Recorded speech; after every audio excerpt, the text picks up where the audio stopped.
No one said that the path is going to be easy. And it's not. We know life is rough, and we know there will be pain, and whether that pain is at the hands of an enemy or at the hands of nature or time or disease, there will be pain. It's an urge. Truth be told, every champion has felt it.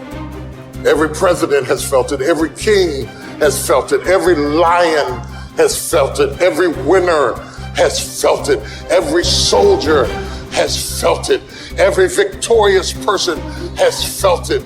The urge to quit. Often when people are embittered and resentful and feel like they're victims, it's because really awful things have happened to them. Now, not always, but often. And so then the question is, well, if you're in a situation and something really awful is happened to you or has happened to you, then, well, why shouldn't you feel like a victim? And is there a better alternative? Thousands have come before you and they did just fine. So quit your complaining. And it's not because you have nothing to complain about. That's not the case. It's that that's not the right approach. The fact is, and this is such an optimistic fact, as well as a judgment in some sense, the fact is that if someone else can do it, so can you. And that's something, right? If you're reading about the great heroes in history, people who are in these terrible situations, and you see someone rise to the occasion, and then you can say, well, that was a person who did that, and I'm a person, and so maybe I have that capacity too, even though I don't know how to approach it. Don't allow that inner doubt in you to tell you why you're not good enough. You ignore that inner voice and all of the external voices. Don't judge the possibilities for what you can do based upon the circumstances, because the circumstances won't determine who you are. Doesn't matter how many mistakes you've made. Doesn't matter how much money you've lost. In fact, I see it only as an investment. What you learn from life. You don't stop when you're tired. You stop when you're done. You stop when you complete it, when you execute it. This way you start separating the successful from the unsuccessful. Just because it says trial on the package, or tribulation on the package, or pain on the package, it don't mean it ain't a blessing inside, and most of you turn around when you see pain. But those of us who had a right perspective, we approach it when it say pain. When we see trial, tribulation, we don't give up or give in. We know the blessing is on the inside. We don't give up. We don't surrender. We don't quit. We see differently. Our perspective is different. And because our perspective is different, our outcomes are different. Our rewards are different.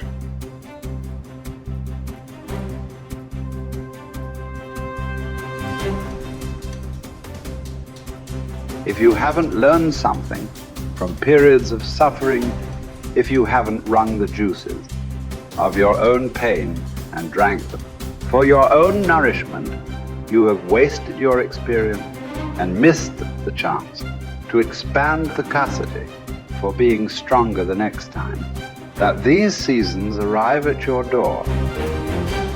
My mental outcomes were a consequence of my habits.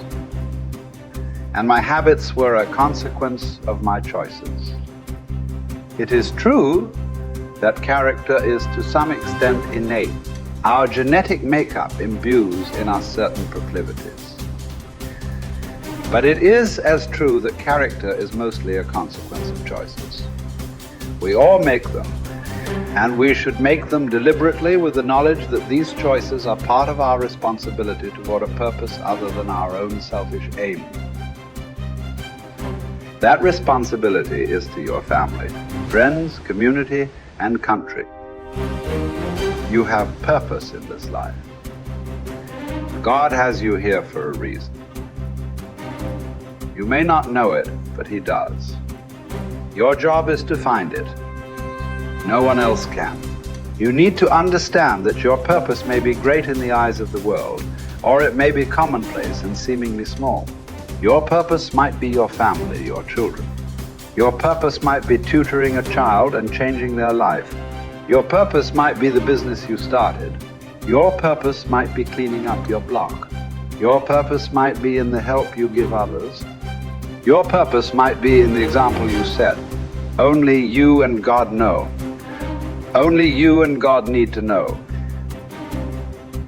Search until you find it.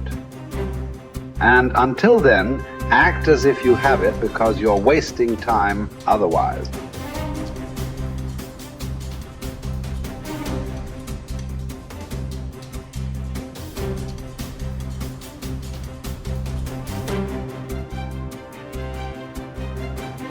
There's something in you that wouldn't allow you to stop.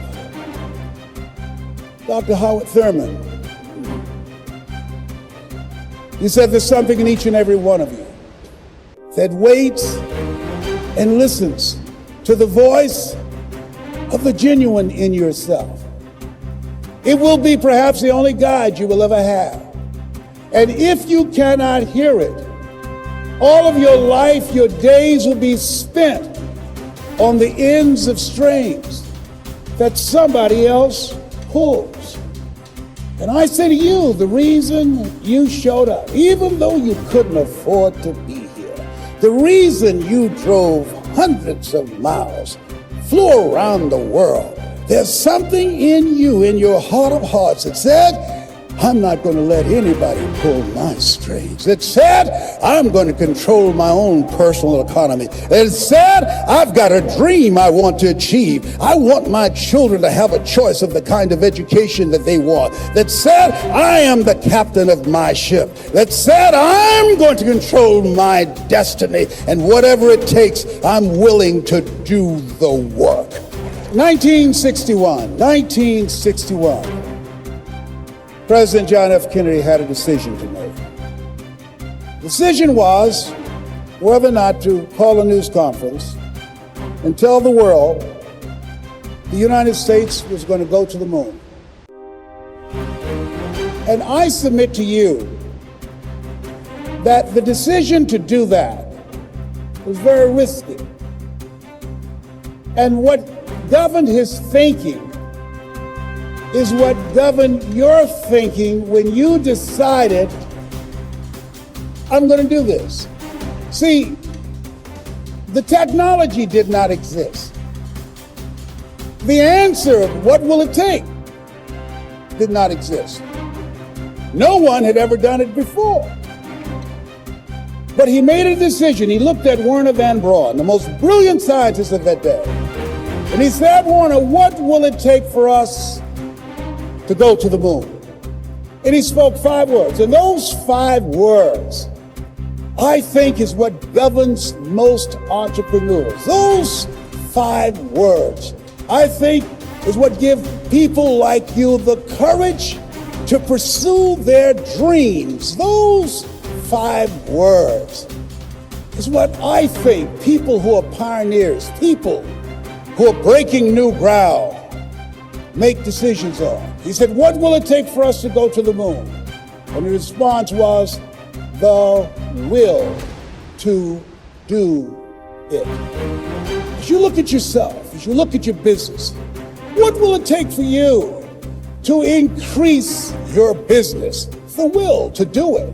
What will it take for you to become more powerful in your presentation skills and be able to increase the number of people, to quadruple your business? The will to do it. What will it take for you when others are quitting because of the rejections, when others are stopping because they just become so discouraged and they have creditors breathing down their neck and they have family members and friends telling them they're a fool? What is it that will allow you to have the mental resiliency to keep on keeping on, to keep your commitment to your commitment? The will to do it. Every time I say it and ask you a question, I want you to say the will to do it. What will it take for you to build your business? What will it take for you to increase your recruiting? What will it take for you to bring out the greatness in you and to make your mark?